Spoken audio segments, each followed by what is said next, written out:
Alright, welcome back. I got a light right here, so I hope I ain't too bright. Since I moved away from that window, it screwed up my whole lighting situation. So in this part, it's a continuation of the first part.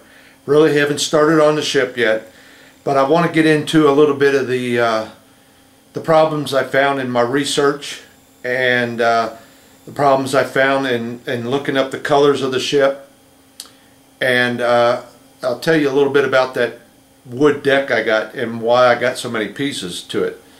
So let's get the camera turned around and let's get started on this.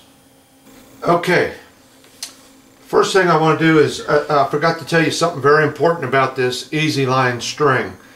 They ship along a little sheet of instructions.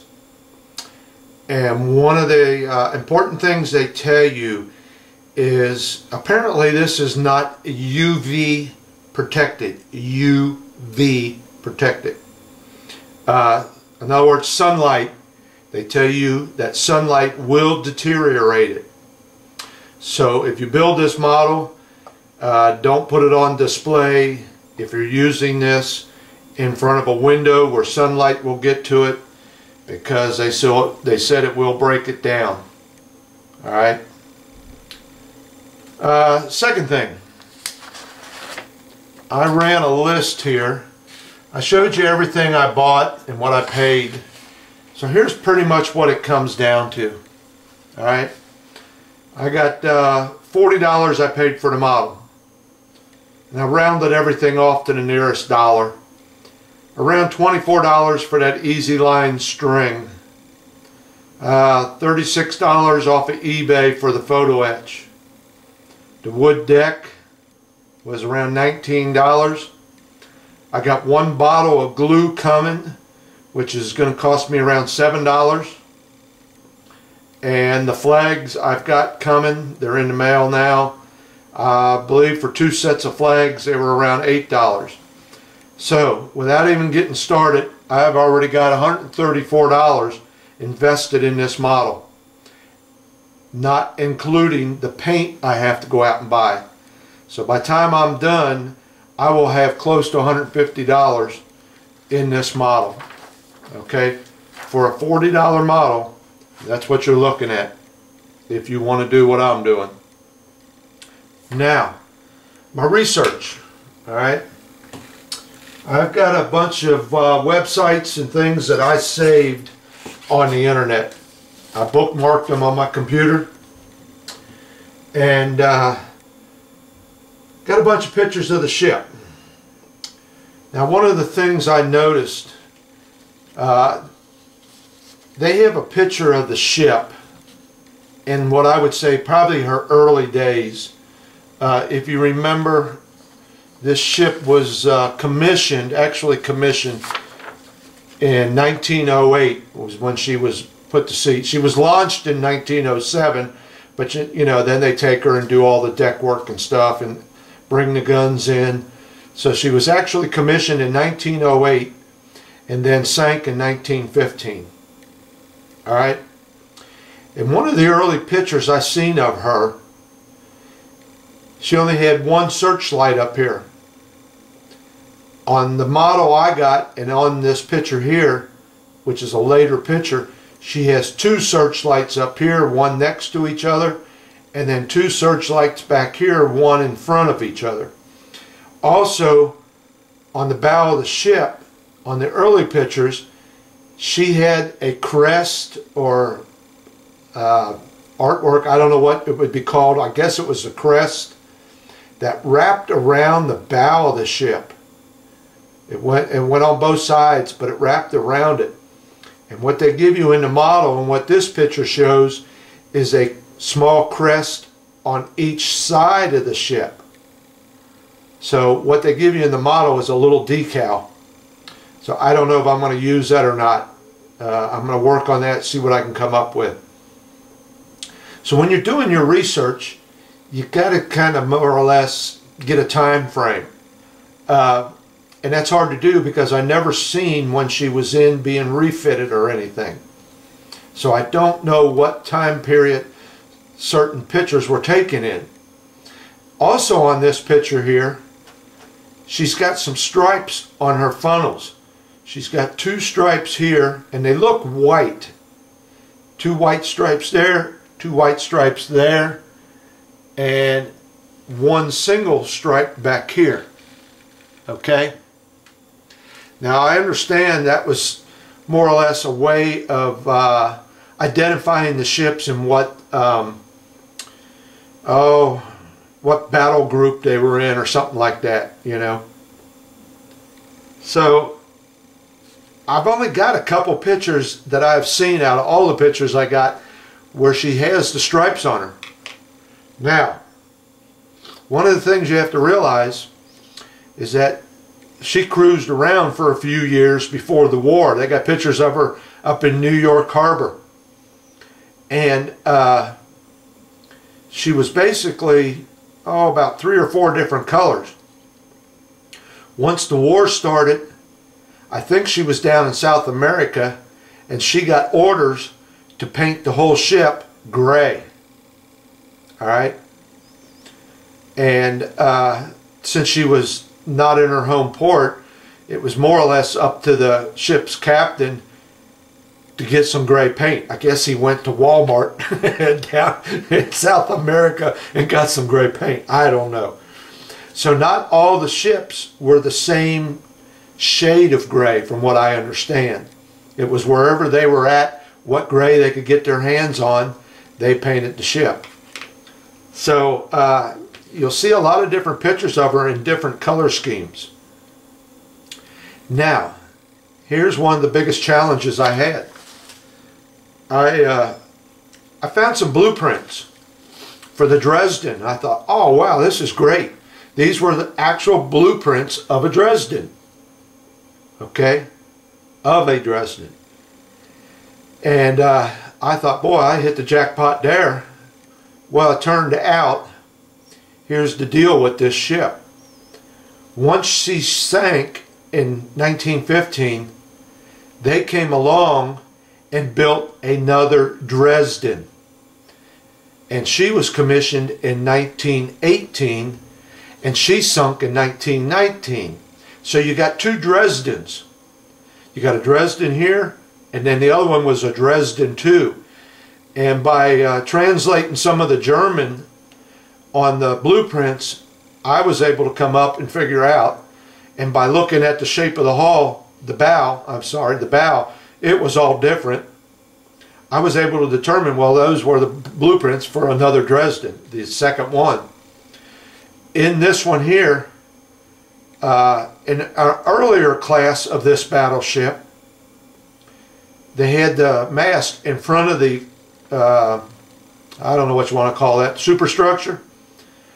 In this Dresden class, the mast is behind this superstructure, and in the Dresden 2, the mast runs through the middle of the superstructure.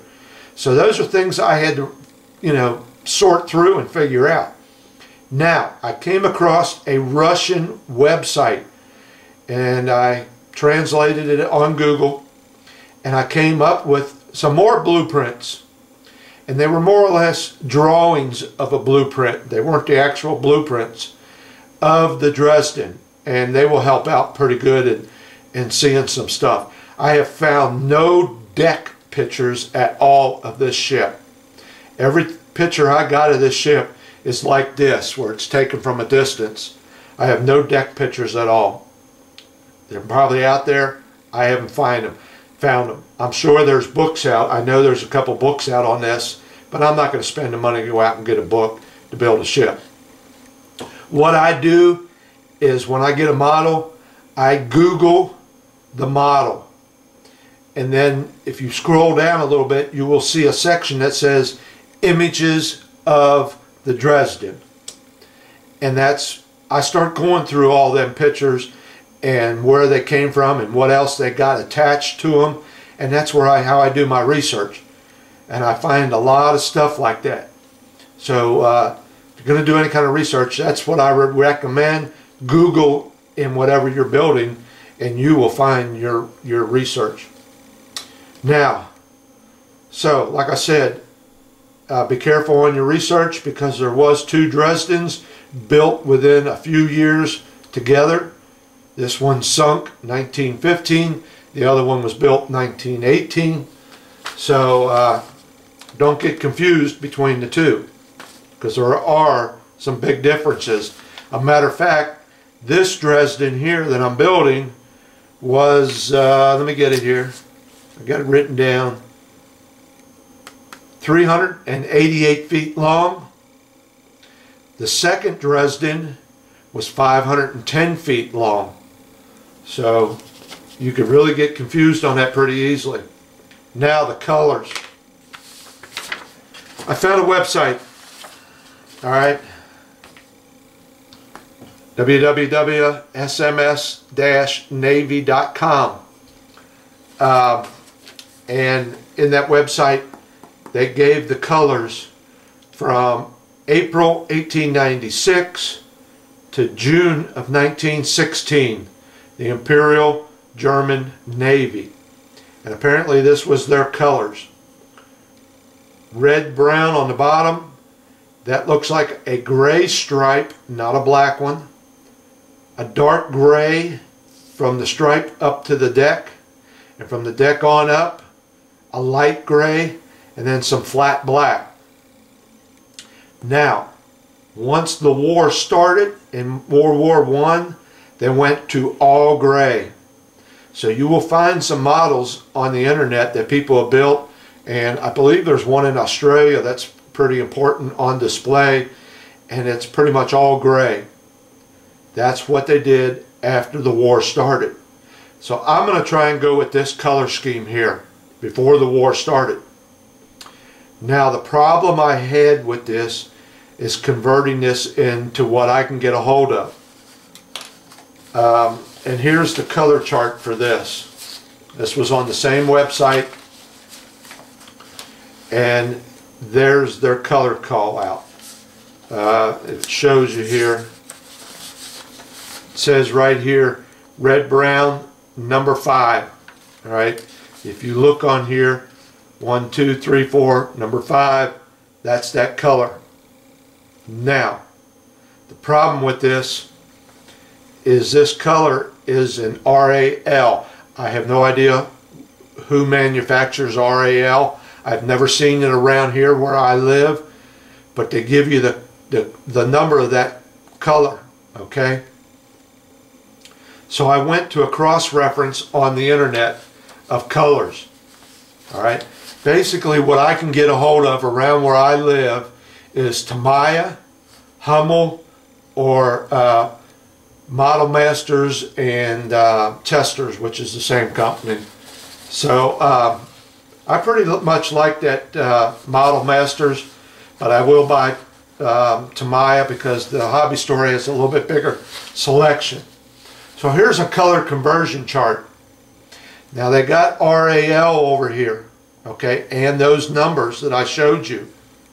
Problem is, not all those numbers are on this color chart in a Tamiya or a Hummel or a Testers. The directions in the book show you the numbers in a Revell number scheme. All right, I have no Revell around here. Like I said, I'm limited to Tamiya, Hummel, or Model Masters. So this Revell and this RAL I can't get. I'm not going to get on the internet and order paint. I'm just going to go over to the hobby store and get me a flat black. Let me see, I got it written down here what I need. I need a flat gray. That would be the main gray on the side of the hull. I need a light ghost gray is what they call it. If I can find that. A lighter gray for the top of the ship. I need a flat black. I need a dull red or a red brown for that linoleum. And I've already got that red that I used on all my other hulls, so I'm just going to go with that other red for that. So trying to figure out this color scheme, and cross-reference this stuff. This stuff here that's cross-referenced in Tamiya, that X, that's their little bottles of paint. So I had to go to another chart and look for their spray cans, because I do mine in spray cans. I do not have an air gun, an airbrush. I'm not set up for that. I would love to have one, but I can't do it in this apartment. So I got to buy spray cans. So here's the RAL color chart I got off the internet with all their colors. Okay, but like I said, it's not for sale around where I'm at. So, but that's the troubles I ran through in trying to figure out the color of this ship. So what I'm going to do, and I don't think anybody's going to know, I don't, you know, unless you get some real diehard out there says my color gray is a little bit off, but I'm just going to go with a dark gray, a real dark gray for that stripe, and a lighter gray for the top of the ship. That's what I'm going to do. Just pick it out, go over there and pick out whatever they got in the spray cans. If I have to get one in Tamiya and one in Model Masters, then that's what I got to do. Okay. But that's the problems, you know, like I said, I ran into. The deck. I wanted to talk to you about this wooden deck. And I figured out why I've got so many sections of deck. Like I said, I only need it. This is for both models, so really you only need four pieces of deck, 2 for each ship. But they give you enough to do 4 ships. And what I think I found out, okay, why they give you so many, let me get it here. The deck here, let me bring this up, see if you can see it. The deck has 4 sets of ladders, one in each corner, one there, one there, one and one, molded into this plastic. All right. One of these sets of deck will fit in there and go around that step that's molded in. I want to take them out of there. I want to get these steps out of here and put photo etch in there. But by doing that, then you wind up with a gap there where there's no longer a step. Okay, these molded in section. And what they do is they give you another one here that will take care of that problem if you decide to get that out of there. I believe that's why there's so many different parts there. So that's what I'm going to do. I'm going to have to get these cut out of here. Get my proper one that fits in there because of that, and then do my photo etch ladders. Okay, so I figured that out, I think. Alright, so I think I got it all now. The next video will be me starting to put this thing together. Like I said, I got to take her in, get her washed down, start doing some work here. If I'm going to work on these tubes, if I'm going to change this, I'm going to have to do it before I glue 2 pieces together. I'm going to give this a long, hard thought about doing this right. I do have pictures on the internet. Somebody had some pictures of another cruiser, another class of cruiser, like I said, where it shows that they were flush with the surface of the hull. So I might be working on that. We'll see. I don't know if all this is worth it on such a small model, but you know, it's something to do. You know, try to get it as close to original as I possibly can. Alright, and this molded in gun here, see what I can do with that. And possibly, I talked about opening this up. I don't know if there's a gun to open that. Once I open that up, if I got a gun to go in there or not. So I might not be able to open that up back there like this one here. Okay, so I have to check that out. If I got a gun that sticks in there, then I will open that up. I will lay down some I'll make my own little styrene doors that open up. Okay, so that's where we're at. Can't think of anything else. Just like I said, if you're doing research on her, be careful. Be careful you'll get the Dresden and not the Dresden 2. Alright? And I do believe I will put these stripes on here. I haven't, like I said, I've got a lot of pictures of her, but this is the only picture that was taken of her with the stripes on. And she looks like this is pre-war because she's got a couple different colors here. Alright, on with the show. Thanks for watching.